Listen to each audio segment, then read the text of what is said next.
Bonjour, dans cette vidéo, j'aimerais parler du bouleversement géopolitique actuel et de ce que les pays pourraient faire pour éviter de se faire asservir par les grandes puissances impérialistes.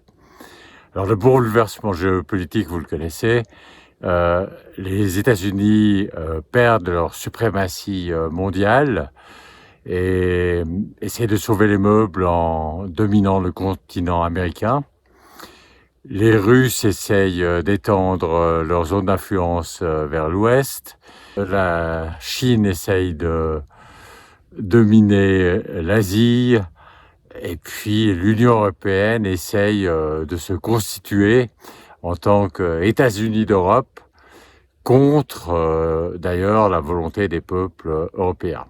Comme le montre par exemple le référendum de 2005 en France, où le peuple français a refusé la Constitution européenne, mais elle a quand même été mise en œuvre plus tard, sans votation, cette fois du peuple français, à travers l'accord de Lisbonne qui ressemble beaucoup en fait à cette Constitution européenne, comme le disait Giscard d'Estaing, un auteur de cette Constitution. Et donc voilà, ces pays essayent, ces puissances essayent de se constituer. Je parle même de puissance impérialiste parce que pour moi, je définis impérialiste comme une puissance qui essaye d'attaquer d'autres, de s'étendre en attaquant d'autres pays militairement, ou bien une entité politique qui essaie de se constituer contre la volonté des peuples qu'il essaye de réunir. Donc là, États-Unis, Russie, Chine, Union européenne, tout ça, c'est des puissances impérialistes avec cette définition. Et voilà, donc on a ces puissances impérialistes qui essayent de dominer chacune leur région. Et elles essayent en fait, mais c'est pas gagné d'avance. On voit que la Russie, qui croyait conquérir l'Ukraine en quelques jours, eh bien, elle est empêtrée, disons, en Ukraine. Les États-Unis n'ont pas encore envahi le Groenland. Et puis la Chine, eh bien, en Asie, elle a face à elle quand même des pays puissants comme le Japon, la Corée du Sud, Taïwan, des pays comme l'Inde, très peuplés et puis qui se développent économiquement, et puis encore d'autres pays en Asie. Donc face à la Chine, il y a quand même beaucoup de pays qui, chacun sont moins puissants peut-être que la Chine, mais qui représentent une certaine puissance quand on les regarde globalement. Donc, et puis l'Union européenne, il y a déjà la Grande-Bretagne qui est sortie de l'Union européenne, peut-être qu'il y aura d'autres pays qui suivront. Donc ces puissances impérialistes essayent de dominer leur zone, mais c'est pas si facile en fait, et c'est pas gagné d'avance qu'ils y parviendront. Et s'ils y parviendront pas, ça dépend beaucoup de ce que feront les autres pays. Et si ces autres pays ne se coordonnent pas, ils vont simplement se faire asservir l'un après l'autre. Et c'est pour ça que c'est important que ces autres pays se coordonnent. Se coordonnent d'abord pour réduire leur vulnérabilité aux grandes puissances qui essayent de les dominer. Et cette coordination, ça concerne par exemple le commerce international. Donc il faudrait qu'il y ait davantage de commerce entre ces pays non impérialistes, au dépend, s'il le faut, du commerce avec les grandes puissances impérialistes, qui ont tendance à utiliser le commerce international comme moyen de pression, comme moyen de chantage pour obtenir qu'on leur obéisse. Donc voilà, le commerce international plutôt développer le commerce international entre pays non impérialistes. Et bon, ces domaines, c'est important dans tous les domaines du commerce international, mais peut-être encore plus particulièrement dans les domaines qui sont stratégiques. Et je pense par exemple à l'armement.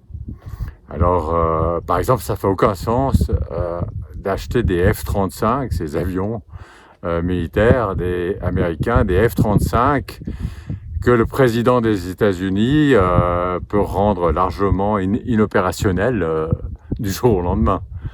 Parce qu'évidemment, là, on est sous la dépendance.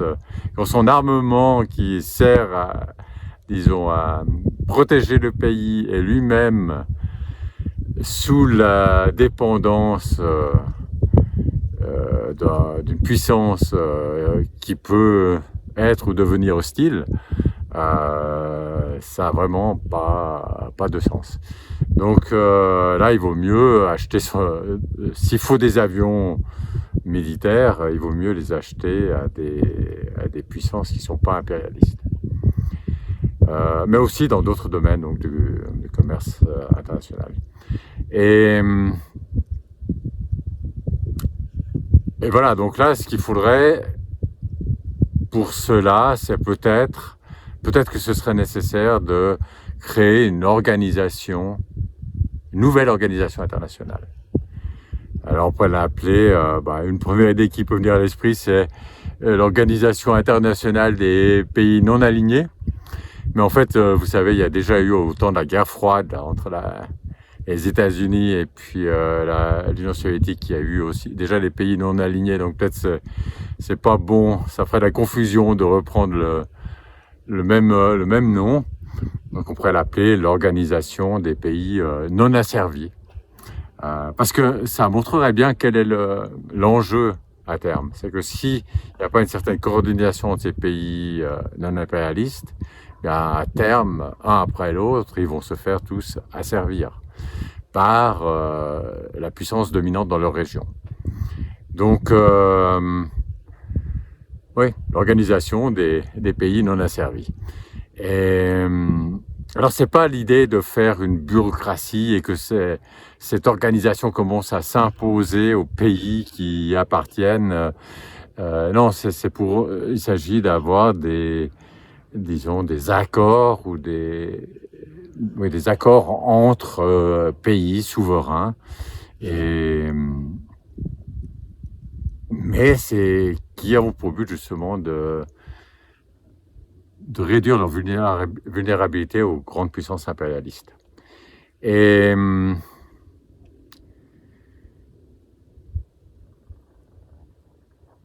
concrètement, on pourrait imaginer de réduire les droits de douane pour le commerce entre ces pays non impérialistes.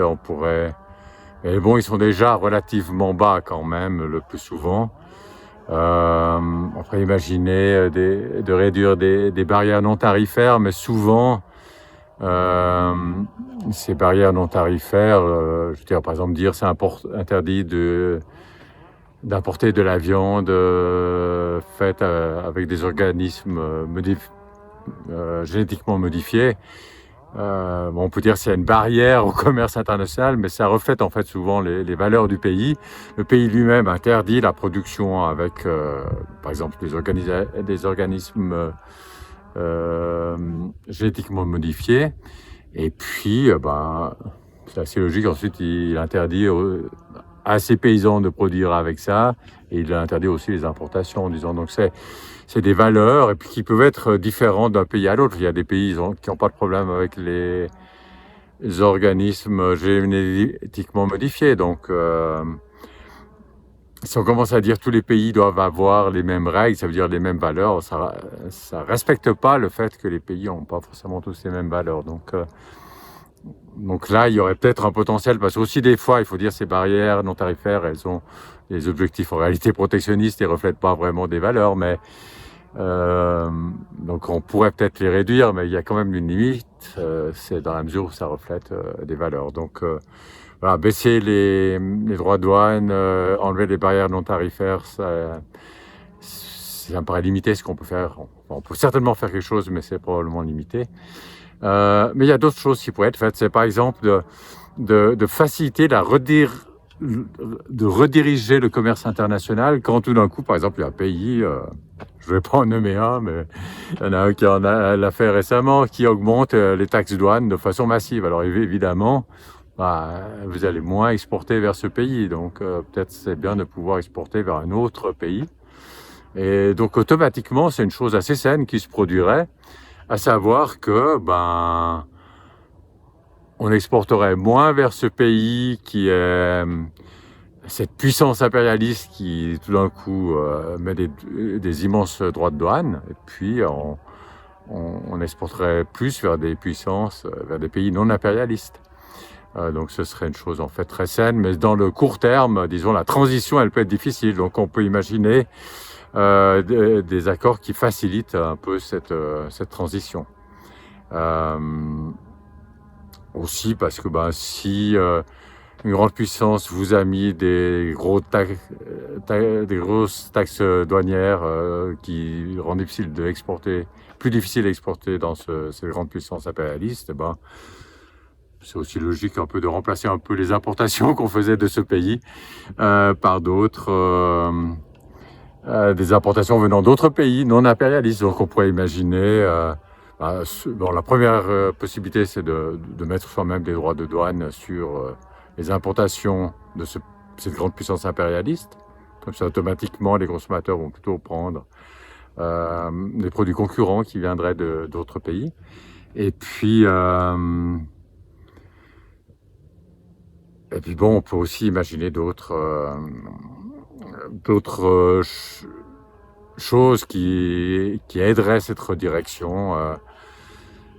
Par exemple, si cette grande puissance impérialiste fait des téléphones portables, peut-être qu'on peut acheter des téléphones portables, au lieu de les acheter des États-Unis, les acheter de la Corée du Sud, peut-être informer les consommateurs que ça peut avoir un intérêt d'acheter plutôt des téléphones portables qui viennent de la Corée du Sud que des États-Unis, si les États-Unis se comportent comme une puissance hostile, et donc si les producteurs de ces téléphones portables, les producteurs américains, seraient soumis au bon vouloir du président des États-Unis. Voilà, donc ça, faciliter la redirection du commerce international, c'est une chose. Et puis, une autre chose, c'est, au fond, garantir qu'il n'y ait pas trop d'interférence des États dans le commerce international, entre États non impérialistes. Parce qu'au fond, c'est ça, disons, l'État impérialiste, du jour au lendemain, il peut vous faire du chantage en vous interdisant ou vous rendant très difficile d'exporter dans son pays, ou bien en refusant, en empêchant ses propres producteurs d'exporter dans votre pays. Donc il peut très vite vous faire du chantage. Et l'idée, ça serait qu'entre pays non impérialistes, on ne se fasse pas du chantage. Donc le principe général, c'est de dire le commerce, il se fait normalement, et les gouvernements, ils n'interviennent pas pour interférer avec ce commerce. Alors il y a certaines interférences existantes qui pourraient continuer d'exister dans la mesure où il y a des droits de douane, par exemple. Ce serait peut-être pas une raison d'en créer des nouveaux entre pays non impérialistes, mais on peut laisser garder ceux qui existent déjà, disons. On peut aussi les réduire si on juge que c'est utile de les réduire, mais sinon, disons, ça serait une exception. De dire, ces droits de douane qui existent déjà, on les garde. Une autre exception, c'est justement certaines barrières non tarifaires. Si on dit, oui, en fait, tel type de produit, il est interdit d'importation chez nous parce que, par exemple, on interdit déjà chez nous de le produire comme ça. Donc, on n'est pas d'accord d'importer non plus des produits qui ont été produits de cette façon. Donc, voilà, donc ça, c'est des choses existantes qui pourraient continuer d'exister. Et puis, en termes de nouvelles, disons, d'autres exceptions au principe, l'État n'intervient pas dans le commerce international. D'autres exceptions, ça pourrait être s'il y a un pays qui a envahi un autre, on se réserve le droit de réduire nos relations commerciales avec ce pays. Parce qu'un pays n'a pas à envahir un autre, ou à attaquer un autre, militairement, disons. Et donc ça pourrait être une exception, mais c'est une exception quand même elle doit être définie très précisément. C'est si un pays attaque militairement un autre pays. Alors à ce moment, on a le droit de réduire le commerce international avec ce pays. Le gouvernement peut dire, bon, on réduit. Dans le domaine de l'armement, parce que par exemple, on ne voudrait pas que son propre armement serve à ce pays à attaquer militairement un autre pays, mais ça peut être aussi autre chose que l'armement. Donc ça pourrait être une exception qui pourrait, pas juste quelque chose qui existe déjà, qui resterait, mais selon l'actualité, ça pourrait être une exception qui pourrait être réalisée, quoi. Une autre exception, c'est si un pays commence à massacrer une partie de sa propre population. Là, on peut dire aussi, nous, on ne peut plus trop avoir affaire commercialement avec un tel pays. Mais ça devrait être, là je parle de façon générale, c'est dans le règlement de l'organisation, ça devrait être défini de façon très précise, avec pas trop de marge d'interprétation, de façon que ce soit vraiment des cas exceptionnels, où le gouvernement pourrait dire, ouais, mais là, sanction, là on réduit le commerce international. Puis une troisième que je pourrais imaginer, c'est si l'ONU, l'Organisation des Nations Unies, définit des sanctions, on pourrait participer à ces sanctions. Ce serait l'exception acceptée au principe le gouvernement n'intervient pas dans les échanges commerciaux. Voilà, donc on pourrait avoir 2-3 exceptions, mais alors très précisément définies, peu de marge d'interprétation, ça devrait être vraiment en fait des exceptions exceptionnelles. Puis le principe général, c'est entre pays de l'organisation, donc entre pays non impérialistes, le gouvernement n'interfère pas dans le commerce international. Peut-être une dernière exception encore que je pourrais imaginer, c'est si un pays commence à manquer de quelque chose de vraiment vital, d'énergie ou de nourriture, mais manquer au point où il n'y a plus assez à manger en fait. Ou bien ça peut être des produits médicaux aussi. Donc des choses vraiment vitales. Là, on comprend si un pays commence à manquer de nourriture et qu'elle veut plus exporter la nourriture. Donc on pourrait imaginer aussi encore une exception comme ça, mais de nouveau, définir dans un cas très très précis pour que ce soit vraiment dans des situations exceptionnelles. Et je disais, dans cette organisation, ce qu'il y aurait, c'est des pays non impérialistes, parce que tous les pays pourraient entrer dans cette organisation, mais il y aurait quand même, il faudrait accepter certaines contraintes, c'est-à-dire il y aurait certains critères quand même. Et je verrais 2 critères. Un, c'est que tout pays qui envahit un autre, qui attaque militairement un autre, ou qui menace d'attaquer militairement un autre, il n'aurait pas le droit d'être dans cette organisation. Donc concrètement, ça veut dire la Russie qui attaque l'Ukraine, elle n'aurait pas le droit d'être dedans. La Chine qui menace régulièrement d'attaquer Taïwan n'aurait pas le droit d'être dedans. Et puis les États-Unis qui menacent notamment d'attaquer le Groenland, et puis qui ont attaqué le Venezuela.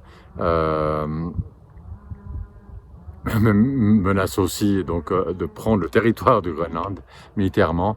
Ces 3 pays-là, ces 3 grandes puissances ne pourraient pas être dans cette organisation. Et puis l'Union européenne qui, comme je dis, essaye de se constituer en États-Unis d'Europe, mais contre la volonté des peuples européens, elle n'aurait pas le droit d'être dedans non plus. En tant que Union européenne. Par contre, les pays membres de l'Union européenne, comme la France, l'Allemagne, et d'autres pays membres de l'Union européenne, eux, en tant que pays, ils auraient le droit d'être dans cette organisation. Mais pas l'Union européenne, donc pas la Commission européenne. Voilà, donc c'est un peu l'idée. Et ça me paraît extrêmement important que les pays se coordonnent ainsi, sinon ils vont vraiment se faire asservir l'un après l'autre. Et, et la Suisse là-dedans. Alors la Suisse, elle est... elle aussi, elle est dans ce jeu-là. Disons, si elle fait rien, elle va se faire asservir par une de ces puissances. Alors, concrètement, ce que je pense, c'est que la Suisse devrait refuser l'accord avec Trump suite à ces taxes douanières que Trump a introduites unilatéralement à 39%. Alors, il tape massivement, là, il dit, pof, 39%. Et puis après, il vient, puis il s'est dit, si vous me faites des tas de concessions, je vous mets 15. Mais 15, c'est beaucoup plus haut que ce qu'il y avait avant. C'est pas une façon de procéder, de commencer à taper à 39%, ce qui est d'ailleurs contre les règles de l'Organisation mondiale du commerce, que les États-Unis ont mis en service par ailleurs. Mais c'est contre les règles de l'Organisation mondiale du commerce, probablement aussi contre les règles de la Constitution américaine. On verra ce que dira la Cour suprême. Mais de venir comme ça, taper fort 39, et puis ensuite, bon, on vous fait un cadeau, c'est 15, dites merci. Non, ça va vraiment pas. Et puis ces concessions, c'est toutes des concessions. On devrait investir des centaines de milliards aux États-Unis. C'est des concessions qui affaiblissent la Suisse et qui rendent la Suisse encore plus vulnérable à la prochaine lubie de Trump qui ne manquera pas de venir. Disons, la prochaine fois que Trump viendra et dira maintenant, si vous faites pas ça, je vous mets encore des tarifs, des taxes douanières, la Suisse sera encore, en cédant cette fois-ci, sera encore plus faible et sera encore plus encline à céder la prochaine fois. C'est vraiment une spirale qui va vers le bas. Et que Trump va revenir, bon, il n'est pas encore revenu contre la Suisse, mais il est déjà revenu contre certains pays de l'Union européenne, avec qui il avait aussi fait un accord à 15%, enfin ils ont ça en cours, et il vient en disant ouais, si vous n'êtes pas d'accord avec moi sur le Groenland, je vous mets 10, je sais plus, 25, plus tard 25 % de taxes douanières en plus. Donc on voit déjà, il est déjà revenu contre certains pays de l'Union européenne. Il se permettra sans aucun doute de revenir contre la Suisse si la Suisse ne se paye pas au doigt et à l'œil aux États-Unis. Donc il ne faut pas rentrer là-dedans. Parmelin, dis non. Dis-lui non. Donc, il ne faut pas accepter cet accord. Et j'espère que si le Conseil fédéral accepte cet accord, j'espère que qu'il y aura des partis pour faire le référendum. Il y a le Parti socialiste qui a fait déjà une pétition. J'espère qu'ils lanceront le référendum, ou bien l'UDC qui s'affirme toujours très soucieux de la souveraineté suisse. Et j'espère qu'ils seront aussi soucieux dans ce cas-là et qu'ils lanceront un référendum contre cet accord. Et puis s'ils ne lancent pas, je crois qu'on devrait, en tant que citoyen, se préparer déjà, en tant que citoyen ordinaire, à pouvoir lancer un référendum contre cet accord. Et donc vous pouvez en commentaire de cette vidéo me mettre des indications, enfin si vous êtes intéressé à commencer à se préparer en tant que citoyen ordinaire, à lancer un référendum si ça s'avère nécessaire. Donc un référendum contre cet accord avec les États-Unis. Par ailleurs, il y a aussi l'accord avec l'Union européenne que le Conseil fédéral veut nous faire ingurgiter. Et là, c'est encore pire parce que la Suisse se mettrait en faute, signerait un chèque en blanc, se mettrait en faute si elle refuse d'adopter l'évolution future du droit de l'Union européenne dans les domaines couverts par l'accord. Donc l'Union européenne change son droit comme il veut, et puis nous, les Suisses,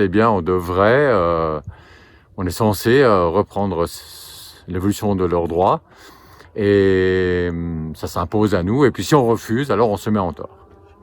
Et on se met en tort, donc ça veut dire qu'on peut avoir des sanctions. Donc ça, c'est vraiment une perte de souveraineté. C'est vraiment une attaque frontale à la démocratie directe, puisqu'évidemment, ça veut dire que les choses vont se décider à Bruxelles et pas par le peuple suisse. Et à Bruxelles, hein, il faut bien être clair. Quand c'est à Bruxelles, c'est pas par le peuple européen. Premièrement, il y a quasiment pas de démocratie directe. Il y a peu de démocratie directe dans les pays de l'Union européenne. Au niveau de l'Union européenne, il y a juste un truc pour faire semblant. Et puis, sans même parler de démocratie directe, donc le peuple directement, il a rien à dire dans l'Union européenne. Quand par hasard, il se trouve qu'il a quelque chose à dire, comme en 2005 en France, de toute façon, on ne tient pas compte de ce qu'il a dit. Et puis en plus, sans même parler de démocratie directe, donc les peuples ils sont hors jeu, mais souvent même les élus nationaux sont hors jeu, et c'est la Commission européenne ou une nomenclatura qui prend les décisions très souvent. Donc ça serait pris à Bruxelles de façon très antidémocratique, les décisions. Donc là, il faut aussi refuser, il faut que la Suisse refuse cet accord avec l'Union européenne. Là au moins, on sait que l'UDC va lancer le référendum, donc là, le peuple pourra voter.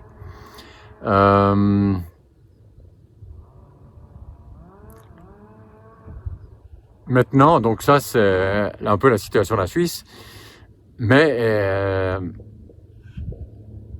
elle a aussi tout intérêt à ce qu'il y ait cette coordination entre pays non impérialistes pour qu'on ne se fasse pas chaque pays non impérialiste bouffer l'un après l'autre. Donc la Suisse a un intérêt à ça, et puis elle est bien placée pour catalyser la création de cette organisation internationale. Pourquoi ? Parce que la Suisse est un petit pays, il n'y a vraiment personne qui va la soupçonner d'avoir des visées impérialistes.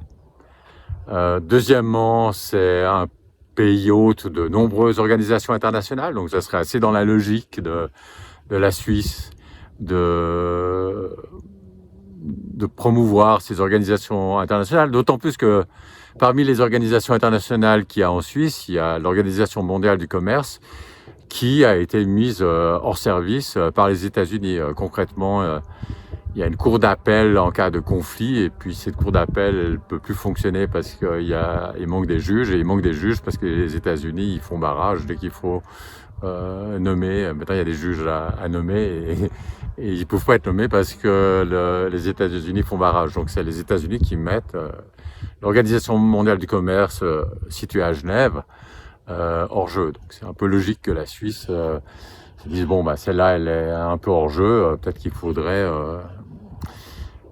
faire une nouvelle organisation internationale où il n'y a pas ces grandes puissances impérialistes qui les mettent hors jeu. Donc voilà, un petit pays sans ambition impérialiste, hôte de nombreuses organisations internationales, un pays neutre. Ces dernières années, il faut dire que notre gouvernement a pas respecté la neutralité comme elle aurait dû. Donc, il faudrait que la Suisse respecte et défende sa neutralité de façon plus sérieuse. Mais bon, c'est un pays historiquement neutre. Et tout ça, bons offices, disons, son rôle international de bons offices, tout ça fait de la Suisse, au fond, un pays prédestiné pour créer ces conditions, cette organisation internationale qui permettrait aux pays de réduire leur vulnérabilité face aux puissances impérialistes qui veulent se partager le monde. Voilà, je crois que c'est quelque chose de très important à faire. Pour la Suisse, qui, vous le voyez là, c'est un pays qui mérite d'être protégé. Et puis, mais pas seulement pour la Suisse, mais pour cette multitude de pays non impérialistes qui vont, s'ils ne se coordonnent pas, qui vont se faire bouffer l'un après l'autre par ces quelques pays grandes puissances impérialistes qui veulent se partager le monde.